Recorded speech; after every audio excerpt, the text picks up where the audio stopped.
Hello, fourth grade, and welcome to our next language lesson that we have on video. Make sure that you turn to page 215. It doesn't actually have a page number on it. It does have the blue box, so it's right after the test you just took on Thursday. So this should be the dictionary, the writer's friend, and it should say Unit 13. So make sure you pause the video and get to the right page before we continue on.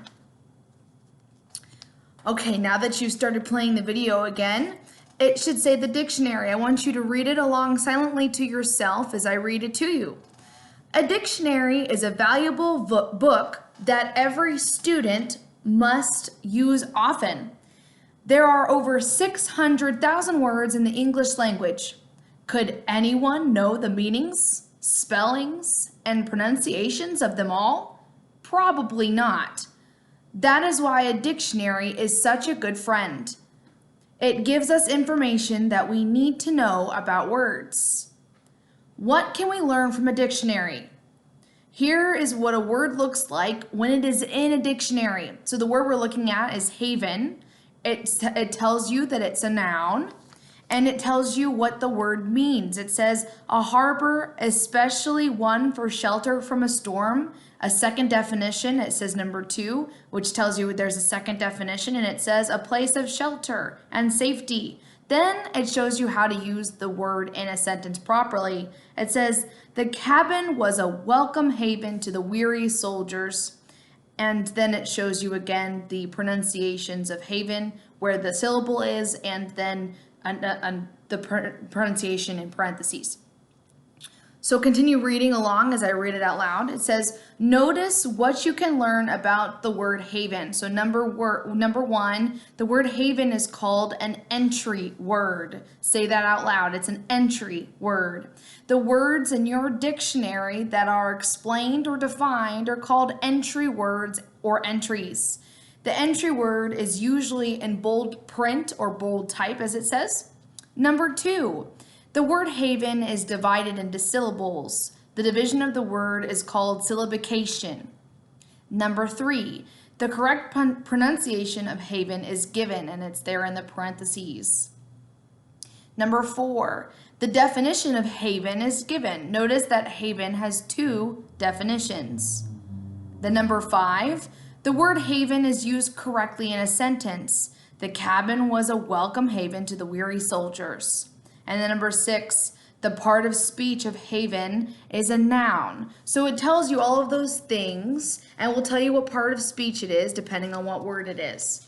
So go ahead and turn the page, and you should see a dictionary section right here. So it's going to show you a dictionary page. I know you can't really see it since it's not zooming in correctly on my computer here, but this is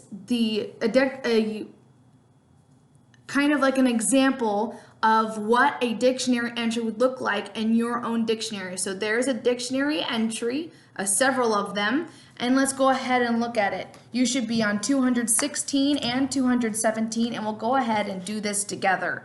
Okay, so we have that dictionary page in front of us, and the very first entry word we have is observatory.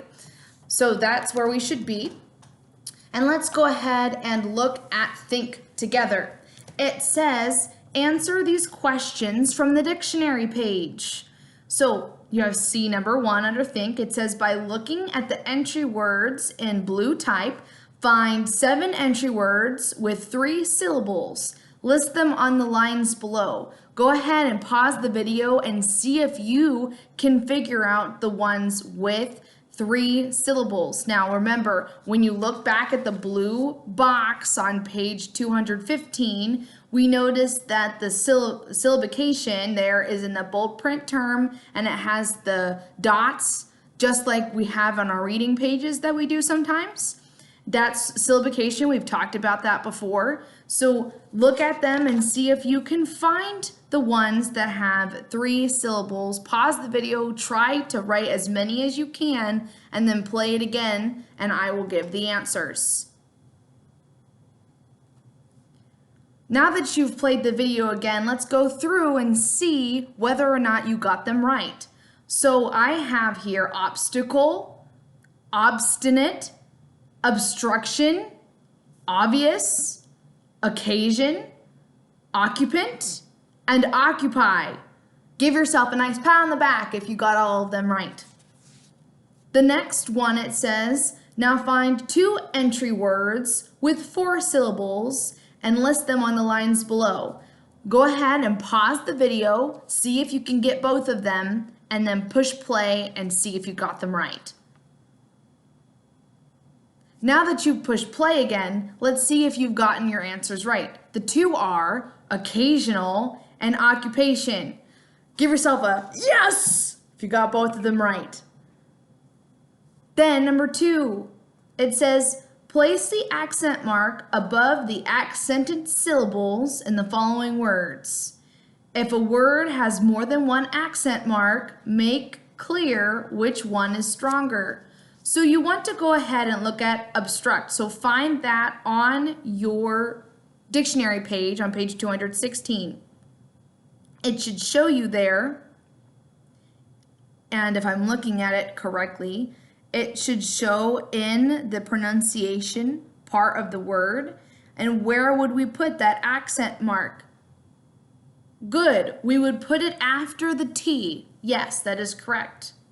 Then let's look at B, obvious. So you would find obvious in your dictionary page, and then you would look at the pronunciation of obvious and see if you can find in obvious where you would put the accent mark. See if you can guess it.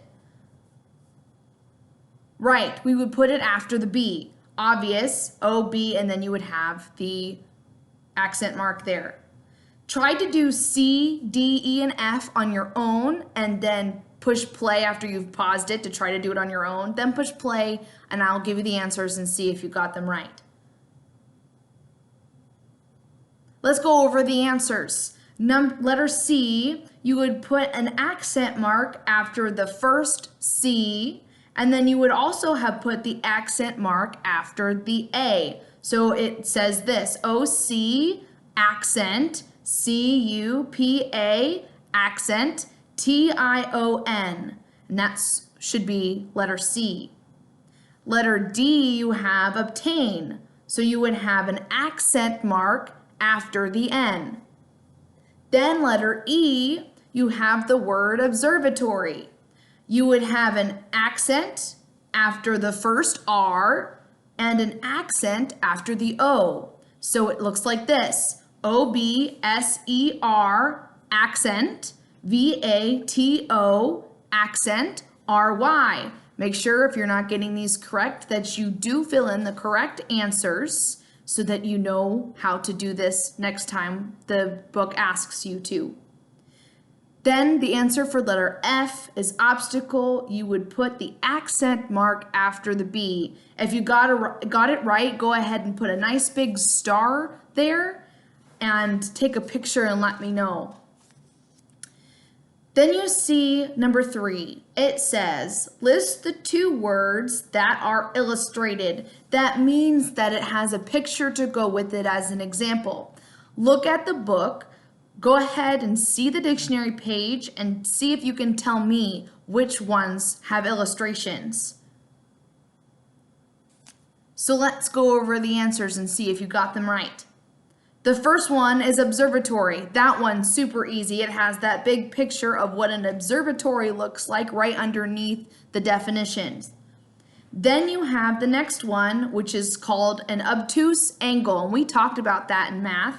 And we see that they have a picture there of an obtuse angle so that you can see what it looks like. So those are the 2 that have illustrations. Number 4, give the part of speech of the following words. So you have obvious, obtain, obtuse angle, obstinate. Now if you look back at the blue box on page 215, the page before, we remember that the part of speech is in italics right after the word, the entry word.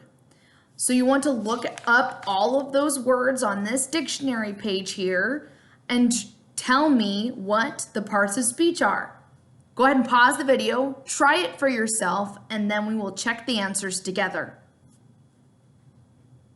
let's go ahead and check the answers together. So number 4A is obvious. The answer to obvious is an adjective. If you looked up obvious on your dictionary page, you see that obvious, if I can find it here. Here it is. Right after obvious, in italics, it says adjective, and that is why you would put adjective there, because that's the part of speech that it is.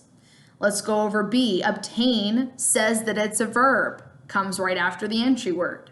Then obtuse ankle is a noun, and obstinate is an adjective. So those are your answers. If you got it right, put a big smiley face. Number 5 says, write the second definition of the following words. So remember, not all words only have one definition. Some have two. So go ahead and look up these words on your dictionary page and find the second definition and write that in the blanks provided for you. See if you can get them on your own, and then in a moment when you play the video again, we'll see if you got the answers right, and I'll go over the answers with you.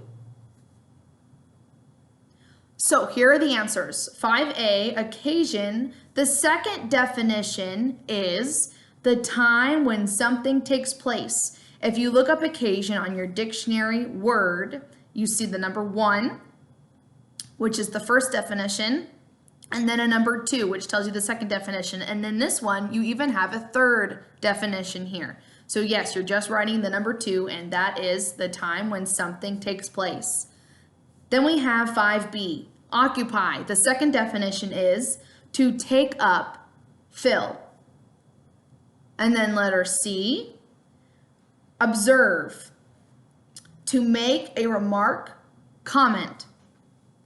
And then D, obstruct, to be or get in the way of, hinder. Now, girls, if you got it right, go ahead and put a nice heart there, but boys, in some way, shape, or form, if you would like to, if you got it right, you can put a big cloud of explosion there if you would like to, if you got that right. With this page, it is a grade, so I would like you to take a picture of page 217 and send it to me for a grade. This is a homework grade, but I do want to know that you watched the video. This just tells me you're watching the videos and that you're understanding and listening carefully to the instructions that I've been giving. So that is how you do the dictionary pages. You will continue to be using the dictionary information as you continue in this unit. If you have any questions, you can always refer to this video, or you can give me a call if you have any questions at all. This will be a hard section because I'm not there with you. I can't show you your dictionary that you have in front of you. So this is going to be a little bit difficult to do. I understand, and I do not want you to hesitate and think that you can't call me at any time for questions for this language section. Okay, so that is the language. If you have any questions about this particular video, go ahead and give me a call, and then just take a picture of 217 so that I can double check that you watched the video and that you've understood the concept, or if I need to call you back to make sure we've got everything right. Okay, with that being said, I hope to see you all later in the day. We have our video chat at 3:30. I hope to see you then, but for now, goodbye.